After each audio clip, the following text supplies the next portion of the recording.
ಈಗ ನಾವು ಫಸ್ಟ್ ನಮ್ಗೆ ಏನು ಮೇನ್ ಆಗಿ ಬೇಕಿರೋದು, ನಮಗ್ ಬೇಕಿರೋದು ಈಗ ಫಸ್ಟ್ ಜಾವಾ ನಾವು ಡೌನ್ಲೋಡ್ ಮಾಡ್ಕೋಬೇಕು. Java for Windows. ನಿಮ್ದು ಯಾವ್ದು ವಿಂಡೋಸ್ ಇದೆ ಅದನ್ನ ಟೈಪ್ ಮಾಡಿ, ಜಾವಾ ಫಾರ್. ಓಕೆ, ಕೊಡಿ.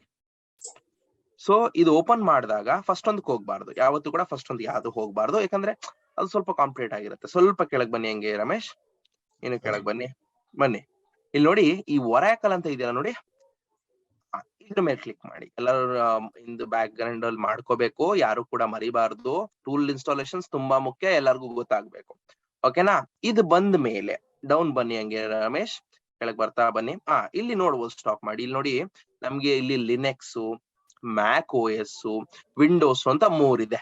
ಈ ಲೆಫ್ಟ್ ಸೈಡ್ ಅಲ್ಲಿ ನೋಡಿ, ಅಲ್ಲಿ 3 ಇದೆ. ನಮ್ಗೇನು, ಈಗ ಎಷ್ಟೊಂದ್ ಕಡೆ ಲಿನೆಕ್ಸ್ ಯೂಸ್ ಮಾಡ್ತಾರೆ, ವಿಂಡೋಸ್ ಯೂಸ್ ಮಾಡ್ತಾರೆ, ಮ್ಯಾಕ್ ಓಎಸ್ ನು ಯೂಸ್ ಮಾಡ್ತಾರೆ. ನಮ್ಗೆ ಏನ್ ಬೇಕಿರೋದು ವಿಂಡೋಸ್ ಮೇಲೆ ಕ್ಲಿಕ್ ಮಾಡಿ. ಅಕಸ್ಮಾತ್ ನೀವುಗಳು ಏನಾದ್ರೂ ಕೂಡ 32 ಬಿಟ್ ಯೂಸ್ ಮಾಡ್ತಿದ್ರೆ ಆ ಡೌನ್ಲೋಡ್ 32 ಬಿಟ್ ಅಂತಾನೆ ಸ್ಟಾರ್ಟಿಂಗ್ ಕೊಡಿ, ಅದ್ರದ್ದು ಬರುತ್ತೆ. ಓಕೆನಾ? ಮಧ್ಯದಲ್ಲಿ ಇದೆಯಲ್ಲ X64 installer, middle 152 MB right side ಬನ್ನಿ, ಡೌನ್ಲೋಡ್ ಮಾಡಿ. ಕ್ಲಿಕ್ ಕೊಡಿ ಅದನ್ನ. ಅದ್ರ ಪಾಡಿಗೆ ಈಗ ಡೌನ್ಲೋಡ್ ಆಗ್ಲಿ. ಸೊ ಈಗ ನಮ್ಗೆ ಬರೀ ಈ ಜಾವಾ ಅಪ್ಲಿಕೇಶನ್ ಡೌನ್ಲೋಡ್ ಮಾಡಿದ್ರೆ ನಮ್ಗೆ ಆಗಲ್ಲ. ಇದಕ್ಕೊಂದು ನಮ್ಗೆ ಬೇರೆದಾಗಿ ಇನ್ನೊಂದು ಸಪರೇಟ್ ಟೂಲ್ ಬೇಕು. ನಾವು ಬರೀ ಜಾವಾ ಡೌನ್ಲೋಡ್ ಮಾಡ್ಕೊಂಡು ನಾನು ರನ್ ಮಾಡ್ತೀನಿ ಅಂದ್ರೆ ಯಾವುದೇ ಕಾರಣಕ್ಕೂ ಆಗಲ್ಲ. ಓಕೆನಾ? ಸೊ ಅದರಿಂದ ನಾವು ಏನಂತ ಹೇಳ್ತೀವಿ ಅಂದ್ರೆ IDE ಅಂತ ಹೇಳ್ತೀವಿ, ಅಂದ್ರೆ ಇಂಟಿಗ್ರೇಟೆಡ್ ಡೆವಲಪ್ಮೆಂಟ್ ಎನ್ವಿರಾನ್ಮೆಂಟ್. ಸೊ ನಮ್ಗೆ ಇದಕ್ಕೆ ನಾವು ಇಂಟಿಗ್ರೇಟೆಡ್ ಡೆವಲಪ್ಮೆಂಟ್ ಎನ್ವಿರಾನ್ಮೆಂಟ್ ಏನ್ ತಗೋತೀವಿ ಅಂದ್ರೆ ಎಕ್ಲಿಪ್ಸ್ ತಗೋತೀವಿ. ಓಕೆನಾ? ಜಾವಾ ಅನ್ನೋದು ಒಂದು ನಮ್ಗೆ ಒಂದು ಟೂಲ್, ಅದೊಂದು ನಮ್ಗೆ ಯಾವಾಗ್ಲೂ ಕೋಡಿಂಗ್. ಯಾಕಂದ್ರೆ ನೀವ್ ಇಲ್ಲಿ ಏನ್ ಮಾಡ್ತೀರಾ ಅದನ್ನ ತೋರ್ಸಕ್ ಒಂದು ಎಡಿಟರ್ ಬೇಕಲ್ಲ. ಸೊ ನಾವು ಮಾಡ್ಕೋಬೇಕಾದ್ರೆ ನೋಟ್ ಪ್ಯಾಡ್ ಅಲ್ಲೂ ಮಾಡ್ಕೋಬಹುದಪ್ಪ, ನೋಟ್ ಪ್ಯಾಡ್ ಪ್ಲಸ್ ಅಲ್ಲೂ ಮಾಡ್ಕೊಂಡು ಹಾಕೋಬಹುದು. ಇಲ್ಲ ಅಂದ್ರೆ ಯಾವಾಗ್ಲೂ ನಾವ್ ಏನ್ ಮಾಡ್ತೀವಿ ಅಂದ್ರೆ ಎಡಿಟರ್ ಸ್ವಲ್ಪ ಅಪ್ಗ್ರೇಡ್ ವರ್ಷನ್ಸ್ ಅಲ್ಲಿ ಬಂದು ನಾವು IDEs ಯೂಸ್ ಮಾಡ್ಕೋತೀವಿ. IDEs ನಿಮ್ಗೆ ನೆಟ್ ಬೀನ್ಸ್ ಬರುತ್ತೆ, ಎಕ್ಲಿಪ್ಸ್ ಬರುತ್ತೆ, ಈಗ ಹೊಸದಾಗಿ ಸುಮಾರು ಇದೆ. ಬಟ್ ಆದ್ರಿಂದ ನಾವು ಕಾಮನ್ ಆಗಿ ಎಲ್ಲದು ಯೂಸ್ ಮಾಡೋದಕ್ಕೆ ನಾವು ತಗೋತೀವಿ. ಈ ಓಪನ್ ಫೈಲ್ ಕೊಡಿ, ಮಿನಿಮೈಸ್ ಮಾಡ್ಕೊಳ್ಳಿ, ಅದನ್ನ ಓಪನ್ ಫೈಲ್ ಕೊಟ್ಬಿಟ್ಟು ಇದು ಕ್ಲೋಸ್ ಮಾಡಿ. ಇದ್ ಮೇಲ್ಗಡೆ ಏನೋ ಇದು ಎಕ್ಸ್ಟ್ರಾ, ಇದು ಕ್ಲೋಸ್ ಮಾಡ್ಕೊಳ್ಳಿ. ಇದನ್ನು ಮಿನಿಮೈಸ್ ಮಾಡ್ಕೊಳ್ಳಿ. ಇಲ್ಲಿ ಜಾವಾದ ಇನ್ಸ್ಟಾಲೇಷನ್ಸ್ ವಿಂಡೋ ಬರಬೇಕು. ಒಂದೇ ನಿಮಿಷ ಬರುತ್ತೆ.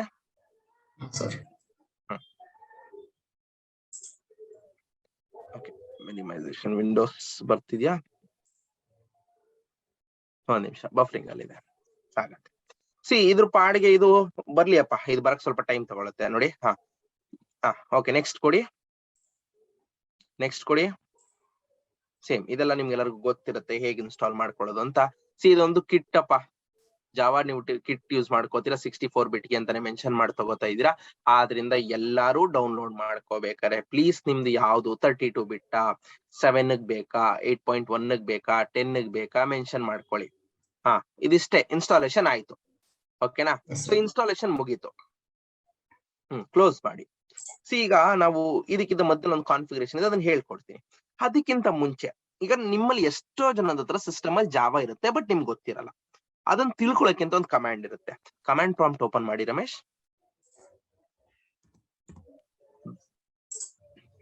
ಇಲ್ಲಿ ಏನ್ ಗೊತ್ತಾ, ಜಾವಾ ಸ್ಪೇಸ್ ಐಫನ್, ಈ ಬ್ಯಾಕ್ ಸ್ಪೇಸ್ ಪಕ್ಕ ವರ್ಷನ್ ಅಂತ ಟೈಪ್ ಮಾಡಿ, ಎಂಟರ್ ಕೊಡಿ. ನೋಡಿ, ನಿಮ್ಮ ಹತ್ರ ಜಾವಾ ಪ್ರಾಪರ್ ಆಗಿ ಇನ್ಸ್ಟಾಲ್ ಆಗಿದ್ರೆ, ನಿಮ್ಮ ಹತ್ರ ಯಾವ ವರ್ಷನ್ ಇದೆ ಅಂತ ತಿಳ್ಕೋಬೇಕು ಅಂದ್ರೆ ನಿಮ್ಗೆ ಈ ಕಮಾಂಡ್ ನ ಕೊಟ್ರೆ ನೀವು ಜಾವಾ ಸ್ಪೇಸ್ ಐಫನ್ ವರ್ಷನ್. ಸೊ ನೀವು ಇಲ್ಲಿ ನೋಡ್ಬೋದು, ಪ್ರಾಪರ್ ಆಗಿ ಇನ್ಸ್ಟಾಲ್ ಆಗಿದ್ರೆ ಮಾತ್ರ, ಪ್ರಾಪರ್ ಆಗಿ ನಿಮ್ಗೆ ರನ್ ಟೈಮ್ ಎನ್ವಿರಾನ್ಮೆಂಟ್ ಬಿಲ್ಡ್ ಆಗಿದ್ರೆ ಮಾತ್ರ ನಿಮ್ಗೆ ಇದು ಬರಕ್ ಸಾಧ್ಯ. ಆದ್ರಿಂದ ಅಕಸ್ಮಾತ್ ನೀವು ಕಾಲೇಜ್ ಟೈಮ್ ಅಲ್ಲಿ, ಇಲ್ಲ ಅಂದ್ರೆ ನೀವು ಯಾವ್ದಾದ್ರು ಇನಿಷಿಯಲ್ ಟೈಮ್ಸ್ ಅಲ್ಲಿ ನೀವೇನಾದ್ರೂ ಕೂಡ ಟ್ರೈ ಮಾಡಿದ್ರೆ, ಅಕಸ್ಮಾತ್ ಮಾಡದೇ ಇದ್ರೆ, ಇಲ್ಲ ಅಂದ್ರೆ ನಿಮ್ಮ ಅಣ್ಣನೋ ತಮ್ಮನ ಅಕ್ಕನೋ ತಂಗಿನ ಯಾರೋ ಒಬ್ರು ಜಾವಾ ಇನ್ಸ್ಟಾಲ್ ಮಾಡ್ಕೊಂಡು ಪ್ರಾಪರ್ ಆಗಿ ಆಗದೆ ಇದ್ರೆ, ಅಂತ ಟೈಮಲ್ಲಿ ಫಸ್ಟ್ ನೀವು ಇನ್ಸ್ಟಾಲ್ ಮಾಡಕ್ಕಿಂತ ಜಾವಾನ ಫಸ್ಟ್ ಇದನ್ನ ವರ್ಷನ್ ಚೆಕ್ ಮಾಡ್ಕೊಳ್ಳಿ. ಇಲ್ಲಿ ಏನಾದ್ರೂ ತೋರಿಸ್ತಿದ್ರೆ ಆಲ್ರೆಡಿ ಜಾವಾ ಇನ್ಸ್ಟಾಲ್ ಮಾಡಿದ್ರೆ, ಇಲ್ಲ ಅಂದ್ರೆ ಇನ್ಸ್ಟಾಲ್ ಮಾಡಿಲ್ಲ ಅಂತ. ಓಕೆನಾ? ಈ ಕಮಾಂಡ್ ನ ಇಲ್ಲಿ ಕಳಿಸ್ತಾ ಇದೀನಿ ನಾನು, ಜಾವಾ ಹೈಫನ್ ವರ್ಷನ್. ಎಲ್ಲರೂ ಕೂಡ ಇದನ್ನ ನೋಟ್ ಮಾಡ್ಕೋಬೇಕು. ಓಕೆ, ಕಮೆಂಟ್ ಪ್ರಾಂಪ್ಟ್ ಕ್ಲೋಸ್ ಮಾಡಿ.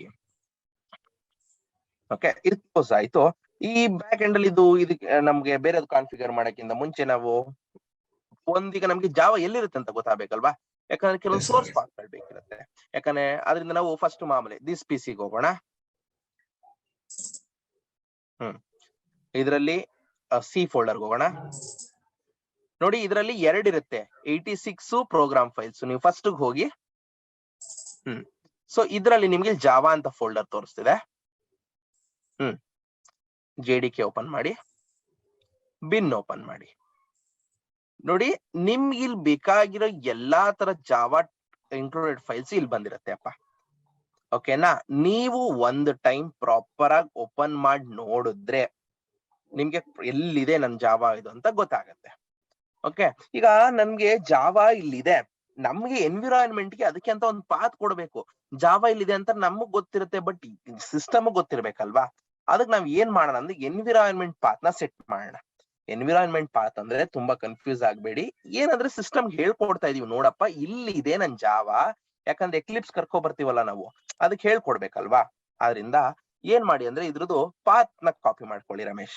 ಮೇಲ್ಗಡೆ ದಿಸ್ PC ಹತ್ರ ಇದೆಯಲ್ಲ ಪಾತು, ಮೇಲೆ ಕ್ಲಿಕ್ ಮಾಡಿ ಪಾತ್ ಕಾಪಿ ಮಾಡ್ಕೊಳ್ಳಿ. ಓಕೆ, ಪಾತ್ ಕಾಪಿ ಮಾಡ್ಕೊಂಡ್ರ? ಈಗ ದಿಸ್ PC ಮೇಲೆ ರೈಟ್ ಕ್ಲಿಕ್ ಮಾಡಿ. ಇದು ದಿಸ್ PC ಮೇಲೆ ರೈಟ್ ಕ್ಲಿಕ್ ಏನ್ ಇಲ್ಲ, ಇಲ್ಲೇ ಓಪನ್ ಇತ್ತು, ಅಲ್ಲೇ ಓಪನ್ ಇತ್ತು. ನೀವು ಅಷ್ಟು ರೈಟ್ ಕ್ಲಿಕ್ ಮಾಡಿ ದಿಸ್ PC ಮೇಲೆ. ಇಲ್ಲ ಸರ್.